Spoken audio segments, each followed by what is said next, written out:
Olá, está começando a sua edição semanal do Jornal Tele Brasil Notícias, sempre com as informações na medida certa e feito especialmente para você.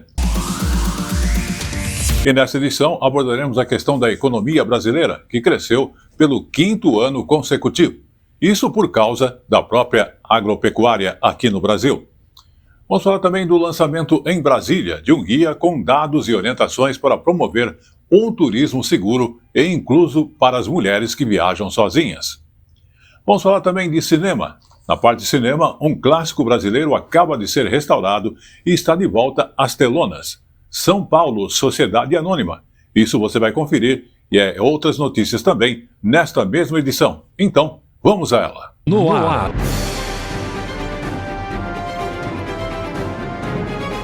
Tele Brasil Notícias. E começamos a edição do Jornal Tele Brasil Notícias falando do crescimento da economia brasileira, que cresceu pelo 5º ano consecutivo. As informações são do IBGE e, inclusive, fala do Produto Interno Bruto. A soma, inclusive, das riquezas aumentou em 2,3% em 2025. É uma realidade. Os destaques ficaram por conta da agropecuária, a questão da soja e também do milho e a produção de petróleo e gás aqui no país. Vamos observar. É a soma de todos os bens e riquezas produzidos no país num determinado período. Ele vem apresentando resultados positivos desde 2021 e fechou 2025 com alta de 2,3%, um crescimento menor do que nos anos anteriores. A atividade econômica que mais cresceu no ano passado foi a agropecuária, que subiu quase 12%. Destaque para o aumento na produção do milho e da soja, que atingiram recordes. Depois vieram os setores de indústrias extrativas, principalmente petróleo e gás, as atividades de informação e comunicação e as atividades financeiras de seguros e serviços relacionados. O consumo das famílias, que tem grande peso nessa conta, cresceu 1,3%, índice que representa uma desaceleração em relação a 2024, principalmente por causa das taxas altas de juros do país e também pelo alto patamar de endividamento das famílias. As exportações brasileiras de bens e serviços aumentaram 6,2% em 2025, com destaques para a venda de petróleo, veículos automotores e produtos agropecuários. As importações também subiram mais um pouco menos, 4,5%. Nesse caso, os principais produtos comprados foram equipamentos de transporte, máquinas e produtos químicos. Vamos agora falar de educação e a questão da proibição de celulares nas escolas.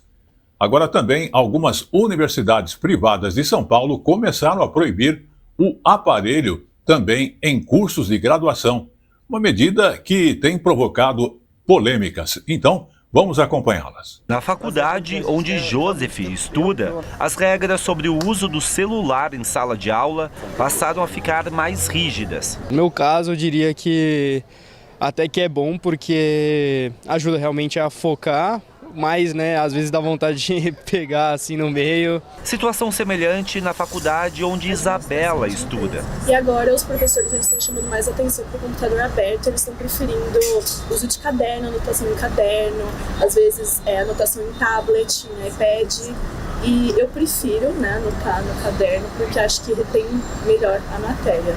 Pelo menos 3 universidades particulares passaram a orientar os alunos sobre o uso consciente do celular em sala de aula. Os aparelhos ficam permitidos especialmente para finalidade pedagógica. Uma das instituições a adotar a medida é a Fundação Getúlio Vargas, que explicou que não se trata de proibir o aparelho, mas de fazer um uso de forma mais equilibrada. Quando for útil usar o celular ou qualquer aparelho eletrônico, ele deve ser usado. É prejudicial você não usar. Por outro lado, se você vai dar uma aula e está todo mundo na internet, falando com os amigos, namorando, entendeu? Óbvio que isso está errado. Uma outra instituição, a ESPM, informou que também não proíbe os aparelhos, mas orienta os alunos das melhores práticas em suas atividades acadêmicas. Já o INSPER disse que proibiu o uso irrestrito de celulares em sala de aula, priorizando o uso pedagógico. Desde o ano passado, uma lei federal restringe o uso de celulares nas escolas de educação básica em todo o país.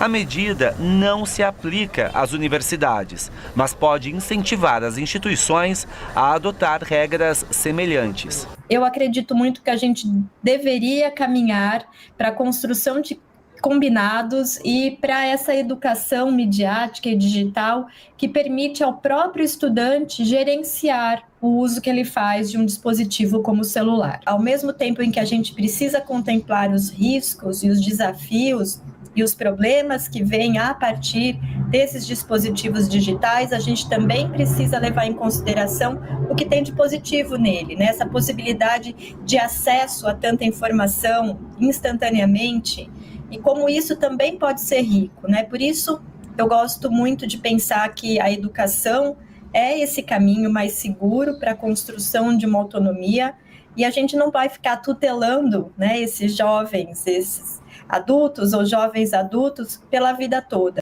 Vamos agora então falar de saúde e da questão do plano de saúde, porque quase 6 em cada 10 trabalhadores já deixaram de usar o plano de saúde por conta da questão de custos e de coparticipação. Inclusive, as informações estão numa pesquisa internacional que avaliou os planos oferecidos pelas empresas aos seus colaboradores.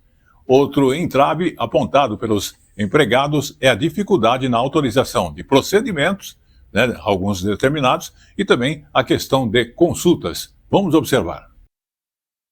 A pesquisa feita pela seguradora Howden em 13 países mostra que entre os trabalhadores que tentaram agendar uma consulta médica, aqueles que têm acesso ao sistema particular de saúde têm mais chances de conseguir atendimento em até uma semana.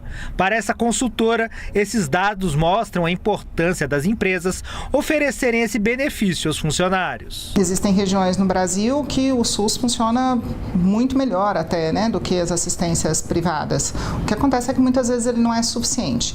Então, especialmente no mundo corporativo, os funcionários das empresas esperam que os seus empregadores ofereçam uma assistência suplementar à saúde, né? Mais acesso, mais rapidez, acesso a eventuais tecnologias novas que chegam primeiro na iniciativa privada, algumas vezes. Essa é a principal necessidade, a principal referência. A coparticipação é um valor que o usuário do plano de saúde paga para ter acesso a uma consulta, exame ou procedimento. É uma parte desse custo. Um dos objetivos é evitar que o plano seja acionado sem necessidade. Porém, esse pagamento extra às vezes afasta as pessoas do atendimento em saúde. A pesquisa mostrou que quase 60% dos usuários de planos no Brasil deixou ao menos uma vez de procurar atendimento para evitar o gasto com a coparticipação, o que pode afastar as pessoas da prevenção ou da identificação precoce de doenças, situação que acaba gerando prejuízos para as famílias e as empresas em razão dos afastamentos. E se você não está cuidando da sua saúde física, ou se alguém da sua família não está cuidando da sua saúde física, a gente não produz igual. Então, para as empresas, as consequências são gigantes. Para não dizer do próprio paciente, né, que vai depois ter que fazer um tratamento muitas vezes mais caro, mais dispendioso em termos de tempo e dinheiro. É muito difícil que a gente consiga criar, né, uma grande tabela ou uma grande referência nacional para esse tipo de procedimento, para essas coparticipações. Porque cada seguradora, cada prestadora de serviços vai ter um determinado perfil de cliente, uma determinada demanda, um determinado perfil de produto e serviço que está sendo oferecido. Então, isso, claro, vai ter que ser particularizado para cada situação. Mas a limitação em si é positiva para evitar grandes distorções. Vamos falar de saúde e ajuda a pacientes. Um espaço em Porto Alegre tem ajudado pacientes e famílias na busca por diagnósticos daqueles tratamentos de doenças raras.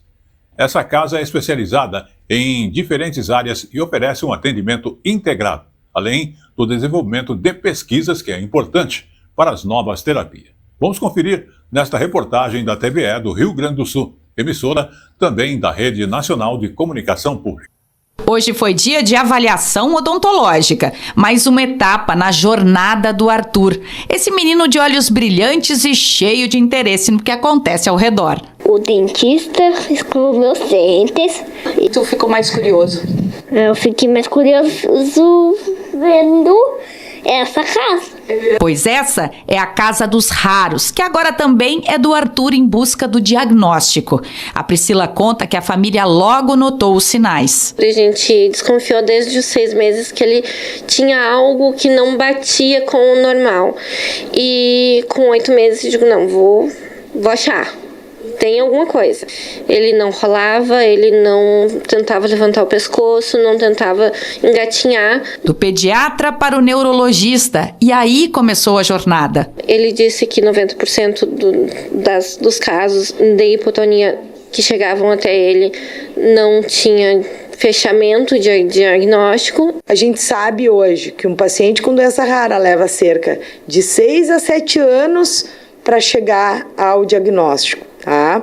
E passa por mais de 10 profissionais da saúde. É que, embora raras, essas doenças são muitas e podem associar diversos sintomas. Considerando todas as doenças raras, que são em torno de 7 mil, a gente conhece mais ou menos 13 milhões de indivíduos, por exemplo, no Brasil, afetados por uma doença rara.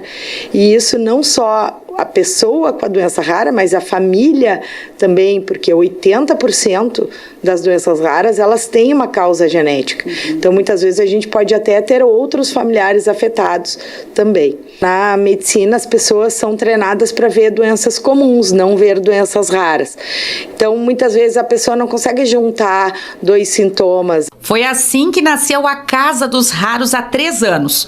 Um local que tem como primeira missão o diagnóstico e o plano de manejo para cada caso. O paciente chega pelo SUS, encaminhado por convênio com a Secretaria de Saúde do Estado, ou através de registro de interesse solicitado pelo médico. Começa um atendimento por telemedicina, né? Quando a questão está madura, então para ser atendido, se marca um atendimento presencial na Casa dos Raros. E aí toda a equipe de profissionais está, naquele momento, né, concentrada naquele paciente, faz todas as avaliações necessárias. E aí, nesse atendimento concentrado, se pode rapidamente, né, chegar a uma conclusão sobre o diagnóstico e traçar um plano de manejo, né? Além do atendimento e da capacitação, os especialistas aqui também se dedicam à pesquisa. Eles coordenam, por exemplo, uma terapia gênica para a atrofia muscular espinhal, a AME, que está sendo desenvolvida e testada junto com a Fiocruz, o Hospital de Clínicas e a Universidade de Campinas, através do Ministério da Saúde. Quando essa nova geração de terapia gênica estiver aprovada, vai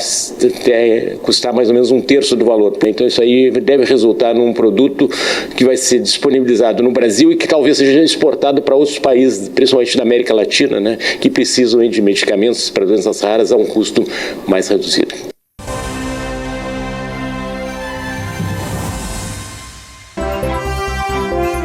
A informação na medida certa que você gosta. Um telejornalismo dinâmico, nacional e regional. Jornal Tele Brasil Notícias. A informação na medida certa. De educação, porque o Ministério da Educação apresentou em Manaus os dados do Censo Escolar 2025. O Brasil tem 46 milhões de estudantes na educação básica e ampliou o ensino em tempo integral, uma coisa importante. No Amazonas, mais de 1 milhão de alunos estão matriculados, sendo 92% dentro da rede pública. O governo também anunciou novos investimentos e construções de escolas indígenas naquele estado. Vamos conferir então na reportagem da TV Encontro das Águas, lá de Manaus. Emissora também da Rede Nacional de Comunicação, onde é a nossa fonte de informação. O Brasil tem 46 milhões de estudantes na educação básica, da creche ao 3º ano do ensino médio. De cada 4 alunos, 1 estuda em tempo integral. Uma meta do Plano Nacional de Educação que foi atingida. No Amazonas, são 1.038.254 estudantes matriculados na educação básica, quase 1.100.000. Um dado impressiona. De cada 100 alunos no estado, 92 estudam em escolas públicas. Apenas 8 estão na rede privada. O número de professores indígenas cresceu 8,5%, mas o desafio ainda é manter o ensino médio regular nas aldeias. O Amazonas tem cerca de 52 mil professores. De cada 10, quase 4 fizeram formação continuada. Durante a coletiva, o ministro anunciou a construção de 117 escolas indígenas no Brasil, sendo 27 no Amazonas. Na Amazônia, a realidade é diferente. Muitas comunidades só são acessíveis de barco. O estado tem 5.536 escolas. Quase 7 em cada 10 já contam com internet. Mesmo assim, esse ainda é um dos menores índices do país. O acesso à creche subiu 8,6%. Na rede pública, o aumento foi ainda maior, 9,9%. Na educação especial, o Brasil registra 2,5 milhões de matrículas. De cada 100 alunos com deficiência, 95 estão em salas comuns. No ensino médio, de cada 100 estudantes, 95 estão em itinerários de aprofundamento. A distorção idade-série também caiu. Hoje, de cada 100 alunos do ensino médio, 25 estão acima da idade ideal. Mas esse índice vem diminuindo desde 2020, segundo o censo escolar. Mostra que o Brasil avançou, mas também deixa claro, na Amazônia, o desafio é maior. Porque aqui, garantir educação não é apenas construir escolas, é fazer o ensino de qualidade chegar onde o asfalto não chega. Regiões como a região norte tem uma região, do ponto de vista geográfico e físico, os desafios são maiores né, no acesso à escola, são maiores na questão da contratação e da qualidade dos professores, desafio na questão da conectividade. Então, a gente tem procurado tratar o Brasil também de forma diferente regionalmente. Continuamos ainda falando de saúde e a questão de odontologia. Porque, se observarmos bem, o Brasil tem cerca de 17 milhões de pessoas com deficiência ou com autismo. É um dado bastante importante. E segundo o censo de 2022, essas informações estão presentes ali, são 17 milhões de pessoas. População que muitas vezes tem necessidades especiais desse tratamento de saúde. Com essa preocupação, aqui em São Paulo, um curso ajuda a capacitar dentistas para atender pessoas com necessidades especiais. Vamos conferir. O tratamento de canal é um procedimento que exige perícia do dentista e tranquilidade do paciente, o que pode ser complicado no caso de pessoas que têm deficiência intelectual, como é o caso dessa mulher. Ela veio acompanhada da irmã, que conta que a confiança na equipe foi construída pouco a pouco ao longo de anos de acompanhamento. São duas, ela sempre cuidou muito bem dela, são muito atenciosos. Quando eu falo para elas que a gente está vindo no dentista, não tenho mais nenhum problema, porque elas vêm sempre com muita satisfação. A Faculdade da Santa Casa de São Paulo abriu uma pós-graduação e um ambulatório odontológico especializado no atendimento de pessoas com deficiência, uma área que tem carência de profissionais capacitados. Adriana é coordenadora do curso e também faz parte de uma comissão do Conselho Regional de Odontologia, formado por profissionais que têm deficiência, para pensar o tema. Ela tem paralisia em uma das mãos e enxerga apenas com um dos olhos. Os nossos alunos têm um curso de 1.105 horas, né? Que ele é dividido na parte prática e na parte teórica, e nesse momento eles estão fazendo atendimento clínico no ambulatório da Faculdade da Santa Casa de São Paulo, no atendimento à pessoa com deficiência e grupos sistemicamente comprometidos. Apesar do grande número de pessoas com deficiência no país, faltam dentistas capacitados para atender as demandas dessa população. A Érica já trabalha com crianças e pessoas que precisam de atenção especial e estuda para se especializar ainda mais no assunto. Eu moro no interior, então a gente não tem uma demanda de vários outros pacientes. Então aqui a gente consegue abranger toda essa área e consegue entender como a gente pode melhorar nosso tratamento.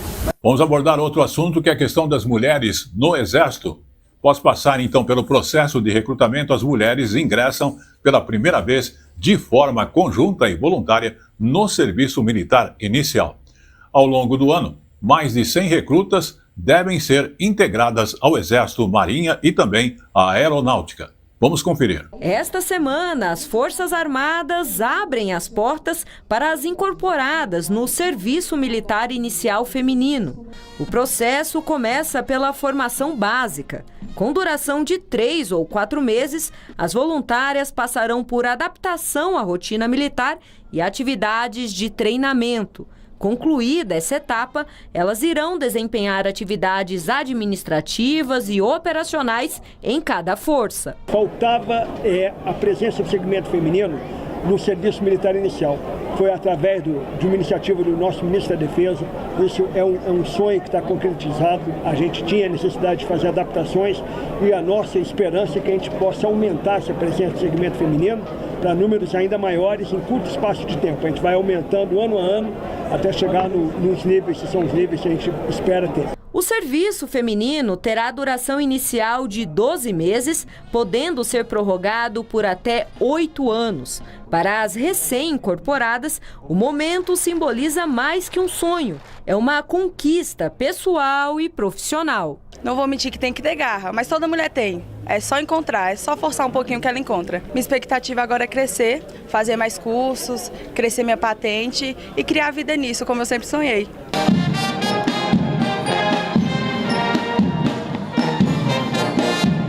Vamos agora falar do mês de março, que é o mês de conscientização para a prevenção do câncer de colo de útero. Exatamente, porque se estima aí que 19 mil casos desse tipo de câncer podem surgir somente neste ano. Vamos observar. Em 2019, Janaína descobriu 2 tumores avançados no útero. Ela ouviu dos médicos que teria apenas 6 meses de vida. Contrariando as previsões, depois dos tratamentos de radioterapia e quimioterapia, agora ela está curada. O câncer de colo do útero é assunto superado para ela. Hoje, eu estou aqui ainda, que eu faço parte de um projeto de mulheres que nós temos aqui dentro, de todas as quarta-feiras, e nós damos força uma para as outras, mulheres que estão vindo, mulheres que já estão passando pelo processo, outras que, assim como eu, né, que não tem nada ou que ainda tem, mas que fica sendo acompanhada porque ele pode retornar. E eu sou um milagre aqui, todas as vezes que eu venho nas consultas médicas, o que você tem? Seus exames dão todos ótimos. O câncer de colo do útero tem alto potencial de cura quando é diagnosticado em seus estágios iniciais. Mas a doença ainda é o 3º tipo de câncer mais comum entre as brasileiras. Matou mais de 7.200 mulheres em 2023. O Instituto Nacional do Câncer, o INCA, estima mais de 19 mil novos casos por ano entre 2026 e 2028. No começo, a doença não apresenta sintomas. Por isso, a importância dos exames preventivos. O exame de Papa Nicolau, que é o exame citopatológico, ele deve ser iniciado aos 25 anos, deve ser feito até os 64 anos. Nos 2 primeiros anos, um exame por ano consecutivamente. Se os 2 resultados forem negativos, a partir daí o exame pode ser feito de 3 em 3 anos.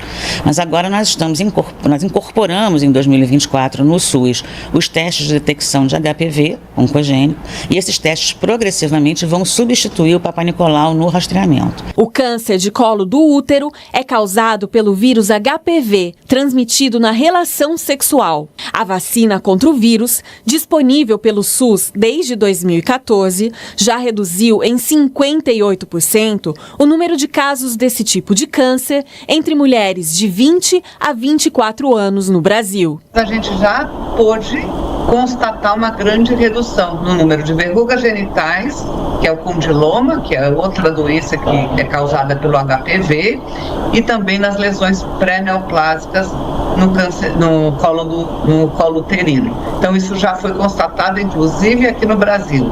Quanto mais gente vacinada, a gente vai, ao longo do tempo, esperando caminhar para a eliminação do câncer de colo de útero. E chegou agora no Tele Brasil Notícias, o nosso Momento Jurídico. O Momento Jurídico de hoje aborda uma questão que envolve famílias, porque a 4ª turma restabeleceu aquela condenação da escola a pagar R$1 milhão por morte de uma aluna em uma excursão. Vamos atentar a esse fato. O Superior Tribunal de Justiça decide que Escola de São Paulo pagará indenização de R$1 milhão por morte de aluna. Os ministros da 4ª turma reestabeleceram a indenização por danos morais no valor de R$1 milhão imposta a uma escola particular de São Paulo pela morte de uma aluna de 17 anos durante excursão em uma fazenda. A ação indenizatória foi movida pelo pai da adolescente que desapareceu no decorrer das atividades na área rural e foi encontrada sem vida no dia seguinte. A perícia concluiu que a morte foi causada por asfixia mecânica, afastando a hipótese inicial de morte natural. Na primeira instância, a Justiça reconheceu a responsabilidade civil da instituição de ensino e o alto poder econômico da escola, e com isso impôs a multa de R$1 milhão. Mas o Tribunal de Justiça de São Paulo reduziu a indenização para 400 mil, o que motivou o recurso especial ao STJ. Segundo o relator, ministro Antônio Carlos Ferreira, a jurisprudência do STJ fixa a indenização por dano moral em caso de morte de familiar entre 300 e 500 salários mínimos, mas que esses valores são apenas orientativos e podem ser ajustados conforme as circunstâncias do caso. Segundo o ministro, a morte de um filho gera dano moral presumido, intensificado quando decorrente de conduta negligente, devendo a indenização refletir a extensão do sofrimento, a capacidade financeira do ofensor e a função pedagógica da condenação. Com isso, os ministros deram provimento ao recurso e reestabeleceram a indenização por danos morais de R$1 milhão.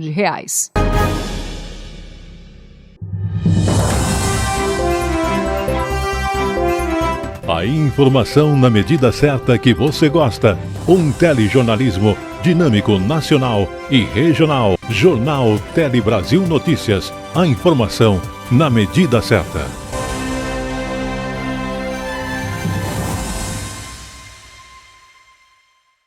Vamos falar de Porto Alegre, que registrou em 2025 a menor taxa de mortalidade infantil da história.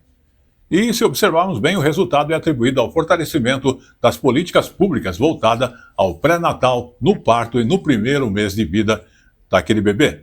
A reportagem é da TVE do Rio Grande do Sul. Vamos observar. A Paula está com 18 semanas de gravidez e essa já é a 5ª consulta dela de pré-natal. É que ela tem um menino de 13 anos, por isso, além do tempo em relação à primeira gravidez, ela descobriu nas consultas alterações nos exames e está de olho nos cuidados. É como se fosse uma primeira gestação de novo? Como se fosse uma primeira gestação de novo, né? Até porque cada gestação é uma, né?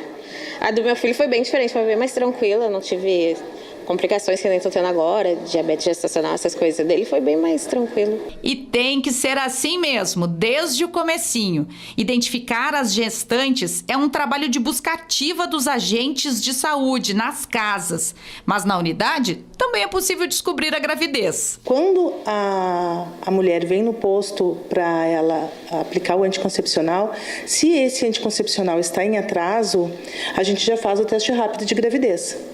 Identificado um positivo, eles já passam para uma da equipe de enfermagem para já fazer a abertura desse pré-natal. Pois Porto Alegre teve a menor taxa de mortalidade infantil da história, 7 óbitos a cada 1.000 nascidos vivos. Para ter uma ideia, a taxa média nacional foi de 12. Em todo o ano de 2025, nasceram em Porto Alegre 13.518 bebezinhos. Destes, 98 morreram antes de completar 1 ano de idade. E porque cada vida importa, todos esses casos são investigados para reduzir o risco da mortalidade infantil.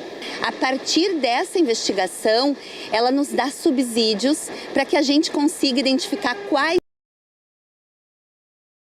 Com certeza a gente tem feito seminários nos territórios, discussão diretamente com as equipes envolvidas, apontado ações maiores enquanto cidade para que a gente consiga reduzir esses casos especificamente de óbitos. Também doenças pré-existentes da mãe, como sobrepeso, obesidade, diabetes, hipertensão, sífilis e AIDS, estão no radar do pré-natal. É fazer o diagnóstico muito recente, assim, de alguma doença que ela venha a ter, né? Principalmente doença sexualmente transmissível. A primeira coisa que a gente faz na abertura do pré-natal é o teste rápido, né? Para fazer o diagnóstico, tanto se a gestante tem algum HIV ou a sífilis. E se for sífilis, ela já vai sair daqui com o tratamento. Vamos agora abordar a questão de turismo lá do Rio de Janeiro, porque foi divulgada uma pesquisa com a opinião dos moradores do Rio de Janeiro sobre como é viver naquela cidade. No geral, as pessoas estão mais otimistas com a qualidade de vida. Mesmo assim, 7 em cada 10 pessoas procurariam outro lugar se pudessem para morar. Vamos observar. Os turistas estrangeiros estão pelo país e nunca foram tantos. O Rio de Janeiro surfa essa onda e só no mês passado recebeu quase 300 mil pessoas, um recorde. Sinal de que os gringos estão gostando da cidade.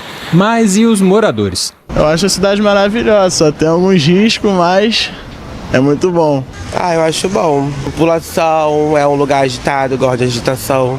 Eu acho péssimo. A gente não tem segurança nenhuma, né? A pesquisa divulgada nesta sexta-feira mostra que em 2025, 40% dos entrevistados acreditava que a qualidade de vida havia melhorado no Rio. Índice melhor do que em 2024, quando essa resposta foi de 33% dos moradores. É que a pesquisa mostrou que 40% dos moradores acham que a qualidade melhorou muito, não é? Ou um pouco. Então, o viés positivo das respostas foi um viés significativo. Mesmo com alguma dose de otimismo, quase 7 em cada 10 moradores do Rio de Janeiro mudariam para outra cidade se pudessem. Uma taxa alta, mas não muito diferente do resultado observado em outras capitais do Brasil e até do mundo. Conseguimos identificar uma pesquisa de Nova York que mostrava que 50% das pessoas deixariam Nova York se pudessem. Há alguma coisa a ser trabalhada, eu diria, nas cidades grandes, não é? Para que elas se tornem um espaço mais amigável, né? Para as pessoas de uma forma geral. Olhando apenas a taxa de homicídios, a capital fluminense não está nem entre as 50 piores do país, o que não quer dizer que não seja violenta. A segurança pública é o principal problema da cidade para 84% das pessoas. Em segundo lugar, bem abaixo, vem a saúde e depois a geração de emprego. A pesquisa também ouviu a opinião das pessoas sobre questões ambientais. Em 2024, a reclamação mais comum foi a poluição do ar. Já no ano passado, a resposta foi outra. Um problema que vem ano após ano, causando estragos e mortes, as enchentes e alagamentos. Em segundo lugar, aparecem as reclamações sobre a poluição de rios e mares e a poluição sonora. A pesquisa foi feita pelo Instituto Cidades Sustentáveis, com pessoas que moram há pelo menos 2 anos na cidade. Gente que gosta do Rio, mas que gostaria ainda mais se fosse melhor tratado. Por mais difícil que esteja, sempre, graças a Deus, sempre tem uma mão para te ajudar. Mas que é complicado, né? É violência, é discriminação, é a corrupção e daí vai. E continuando ainda falando de turismo, vamos falar então do turismo lá nas regiões do norte do Brasil, que vive aí um novo momento nesse setor. A procura por destinos de natureza, que é a ecologia, cresceu impulsionado pelo aumento, inclusive, de visitantes internacionais e pelo fortalecimento do turismo, que é interno. Também estados como Amapá e Tocantins registraram altas nessa movimentação de turistas e investimentos dentro desse setor. Vamos conferir as informações na reportagem da Unitins TV. Rios imensos, floresta viva, dunas douradas no meio do cerrado. O norte do Brasil vive um novo momento no turismo, impulsionado pela busca por experiências conectadas à natureza. Dados do Ministério do Turismo mostram que somente em janeiro deste ano, 1,4 milhão de turistas internacionais desembarcaram no país. Desse total, 4% vieram em busca do turismo de natureza, o chamado ecoturismo. Só em janeiro deste ano, mais de 52 mil turistas estrangeiros escolheram o Amapá como destino, um dos maiores crescimentos da região norte em 2026. No Tocantins, durante o feriado prolongado de carnaval deste ano, a procura por este cenário natural cresceu cerca de 16%. De um lado, o lago, do outro, o cerrado e a floresta amazônica. E Palmas se tornou o ponto de partida para quem quer conhecer o Jalapão e outros atrativos. O turismo aqui vai além da paisagem, envolve cultura e identidade regional. Integrante da Amazônia Legal, o Tocantins tem na natureza sua principal vitrine: passeios náuticos, pesca esportiva e o contato direto com o cerrado e áreas de floresta atrai cada vez mais visitantes. Na chamada região dos lagos, parques ecológicos e áreas de pesquisa convivem com a atividade turística, considerada positiva para o desenvolvimento sustentável. Com biodiversidade reconhecida internacionalmente, o norte do Brasil transforma preservação ambiental em oportunidade econômica e consolida o turismo de natureza como um dos principais motores de crescimento da região. Quando a gente usa a palavra desenvolvimento sustentável, a gente tem que pensar que não é sustentável só ambiental, mas também financeiramente para as pessoas que moram nesse local. Então a gente faz todo um procedimento que a gente parte de Palmas, da capital, com esses turistas. Então de lá para cá a gente vem gerando renda nos restaurantes, nos hotéis, nos barcos que vem fazendo o transporte para o pessoal para cá. Então isso aí faz com que tenha uma sustentabilidade o ano todo na região. Vamos agora então falar de história. Vamos falar um pouquinho de Pernambuco, que foi o primeiro estado do Brasil a se tornar independente de Portugal. Tanto é que foi o país de Pernambuco durante 75 dias. Isso 5 anos antes da independência do Brasil. Então, vamos revisitar a história da Revolução Pernambucana, que também é chamada de Revolução dos Padres, nesta reportagem da Pref TV de Caruaru, emissora também da Rede Nacional de Comunicação Pública. A data magna é o aniversário da Revolução Pernambucana do dia 6 de março de 1817. Neste dia, o Estado se separou do resto do país e decretou a própria independência. Aí surgiu o país de Pernambuco, mas o movimento durou cerca de 75 dias. A Revolução Pernambucana é historicamente considerada um marco, especialmente porque antecedeu a própria independência do Brasil, que só ocorreu 5 anos depois. Os pernambucanos não aceitaram tanta cobrança de imposto, então deram um grito de liberdade. Isso custou muito caro a Pernambuco, mas a gente pode dizer orgulhosamente que a gente foi o primeiro estado do Brasil independente. Pernambuco representou para todo o país que nós poderíamos trazer liberdade, né? Ser uma nação liberta. A gente tem que destacar a participação, acho que de duas instituições muito importantes, né? Nesse processo. O Seminário de Olinda, né, a formação de padres com a conscientização social muito forte, e o padre João Ribeiro se destaca nesse sentido, e a maçonaria também. Né? Muitos membros da Revolução eram maçônicos e tinham também esses ideais maçônicos. O Brasil só veio virar enquanto nação republicana em 1889, né? Em 15 de novembro, com o golpe que tirou Dom Pedro II no poder. Antes disso, nós fomos um país e fomos uma república, durante 75 dias. O país Pernambuco acabou oficialmente em 20 de maio de 1817, mas até hoje quem nasce aqui se orgulha do legado deixado na história, da bravura e patriotismo. E ainda falando de turismo, vamos falar agora das mulheres que viajam sozinhas, porque 4 em cada 10 brasileiras já viajaram sozinhas. E 31% dessas mulheres realizaram esse tipo de viagem com frequência. E foi justamente pensando nas mulheres que vivenciam essa experiência de viajar sozinha, que foi lançado em Brasília um guia com dados e orientações para promover o turismo seguro e a inclusão das mulheres que viajam só. Vamos observar. Silvia se considera uma autêntica viajante, hábito que começou na infância e manteve na vida adulta ao viajar a turismo e a trabalho. Ao se aposentar, resolveu compartilhar toda essa experiência com outras mulheres em um blog, onde fala sobre as dificuldades e dá dicas de como planejar um roteiro prazeroso e seguro. O risco, o perigo, ele existe em qualquer atividade que você vai fazer, né? Ele está conosco diariamente. Como é que você enfrenta o risco? Gerenciando esse risco, né? Então, você vai programar, o segredo é programar a sua viagem, planejar bem a sua viagem. Então, existem estratégias de proteção e de segurança que vão lhe ajudar a enfrentar esses riscos. Já a designer Jussara, depois de 3 longos mochilões, viu uma oportunidade de negócio ao conectar as mulheres viajantes. Cada mulher que participa da nossa comunidade é uma sister.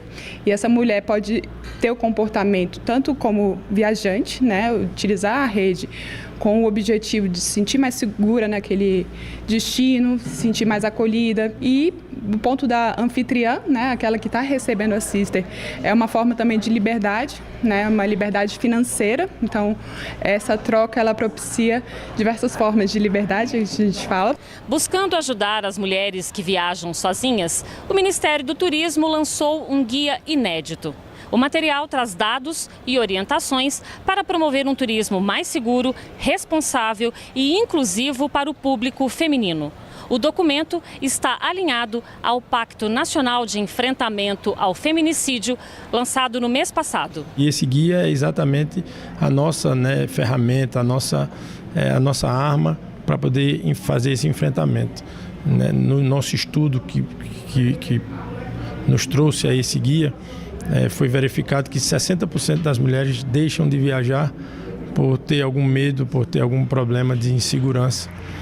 E, por outro lado, elas afirmam que quando tem a oportunidade de viajar só, 70% diz que a experiência de viajar sozinha, a liberdade de poder criar um roteiro só e viajar só também é o que traz de satisfação. Na pesquisa, realizada em 2025 com quase 3.000 mulheres de todas as regiões do país, elas compartilharam motivos, percepções, estratégias e receios em suas viagens, com a segurança aparecendo como uma das suas maiores preocupações. Esse guia, ele é mais um instrumento mesmo de proteção e de respeito à dignidade e à autonomia das mulheres. Nós queremos que em cada lugar, em cada território, na gastronomia, nas hospedagens, nos pontos turísticos, em todos os lugares, em todos os espaços, as mulheres estejam, né, para a sua autonomia econômica, para o seu trabalho, para também usufruir de tudo aquilo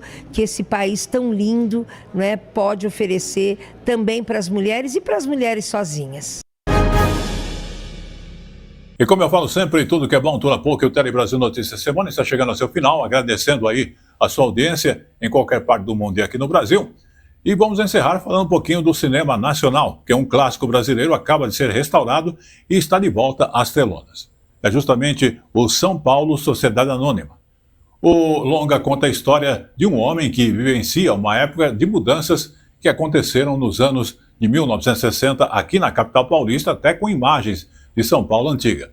Em 2026, o diretor do filme, que foi o Luiz Sérgio Persson, estaria completando exatamente hoje 90 anos. Ele deixou um legado que é valioso para o cinema nacional, porque ele acaba sendo diferente dos filmes dos grandes estúdios desta época e também das obras do cinema novo. A equipe de reportagem conversou com a filha dele, a Marina Persson. Tchau, São Paulo!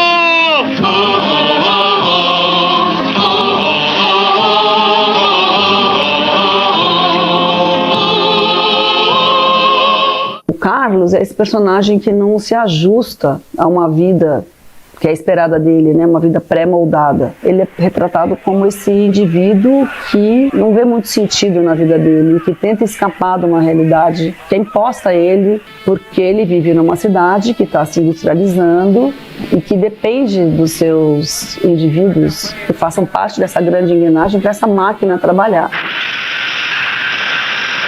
Fala bastante desse período, né, de Juscelino, ali, final dos anos 50, em que o Brasil sofre esse, eles chamam de surto desenvolvimentista, capitalista, né, com a nacionalização das fábricas de automóveis. Para que isso dê certo, para que esse projeto de Brasil industrial dê certo, ele depende que as pessoas, sobretudo as pessoas que moram em São Paulo, que é onde essas fábricas vão se instalar ali no final dos anos 50, que tem essa grande massa mesmo de trabalhadores, sem muitos projetos pessoais que divirjam disso, né? Hilda está morta aqui diante de mim. 4 anos atrás, nenhum de nós podia pensar que nada acabaria bem. Ele escreveu esse roteiro quando ele tinha 26 anos de idade, filmou quando ele tinha 28, muito jovem, né? Muito jovem. Uma curiosidade é que esse filme, quando ele escreveu o roteiro, se chamava Agonia. Então você imagina um jovem de 26 anos fazer um primeiro roteiro de um filme que ele quer dirigir, que se chama Agonia. Aquilo realmente era algo importante para ele. Então, entender um pouco quem era o meu pai era muito importante para mim. O São Paulo S.A. me ajudou muito nesse sentido. Porque, como disse meu professor, o Jean-Claude Bernardet, o Carlos, personagem do Valmor Chagas, no São Paulo Sociedade Anônima, é o terror do person. É a revolta dele contra aquilo que ele poderia ter se tornado nos anos 60. Quero ir embora, Luciana. Não quero mais ver você. Nem meu filho, nem Arturo. Ninguém. Ele tem uma coisa muito premonitória. Toca em aspectos da cidade que não somente se confirmaram, mas ficaram exacerbados hoje em dia, quando a gente olha para o Brasil hoje, e também para São Paulo, claro, mas eu acho que o filme vai além. Enxerga o Brasil de hoje, vendo que estava tudo ali, as sementes estavam todas colocadas ali. A mente do empresariado brasileiro, a automação, a desumanização das cidades grandes, a crise existencial desse personagem. Arturo é bom, Arturo é rico, massacra seus operários, rouba quanto pode, tem grandes e desonestas ambições. Mas Arturo é um exemplo. Veja como trata seus filhos. Só quer o bem para eles. Fazer sua família feliz é tudo que Arturo deseja.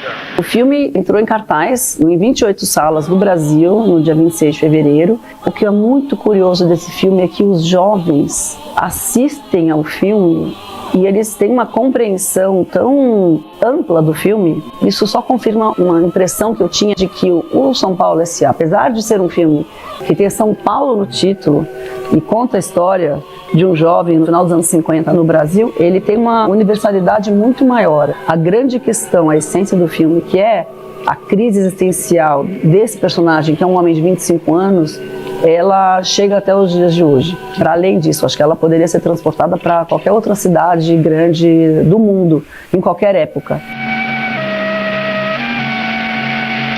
Esse restauro foi supervisionado pelo diretor de fotografia original do filme. Ele está com 96 anos, é o Ricardo Aronovich. Ele mora hoje na França. O Lauro Escorel, que trabalha na Cinemateca Brasileira, levou um monitor para Paris para que ele pudesse olhar e revisar a cor do filme, né, fazer a correção de cor, porque esse restauro foi feito na Itália. Foi feito, acho que hoje é o maior laboratório de restauro do mundo que a gente tem em excelência, que é o La Immagine Ritrovata, que funciona em Bolonha. Eu vi e ouvi coisas que eu nunca tinha visto nem ouvido no filme, graças ao restauro.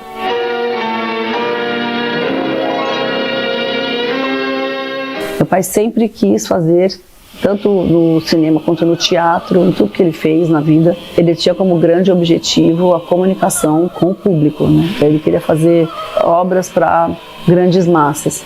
E ele fez 4 filmes, todos eles muito diferentes um do outro. Ele nunca se repetiu. Ele gostava tanto de cinema que acho que ele tentou exercitar todos os gêneros possíveis, até ter a carreira interrompida, né? Infelizmente, porque ele faleceu antes dos 40 anos. Então foi realmente muito jovem, mas deixou tanta coisa, né? Incrível como ele conseguiu fazer tanta coisa. Além do teatro, além da publicidade. Então, realmente fez muita coisa em pouco tempo. Recomeçar. Recomeçar. Recomeçar. 1000 vezes recomeçar. E com essa última informação, falando do cinema nacional, o Tele Brasil Notícias da Semana vai ficando por aqui, agradecendo mais uma vez a sua audiência aqui no país, também em outros países, e lembrando que você pode rever as nossas informações através do nosso site, que é telebrasilnoticias.com.br, ou mesmo no YouTube, @jornal Tele Brasil Notícias, e temos também no Facebook a Hora da Notícia Rádio e TV com outras informações. Agradecemos a nossa equipe técnica que nos apoiou e estaremos de volta, se Deus assim o permitir, na semana que vem. Até lá!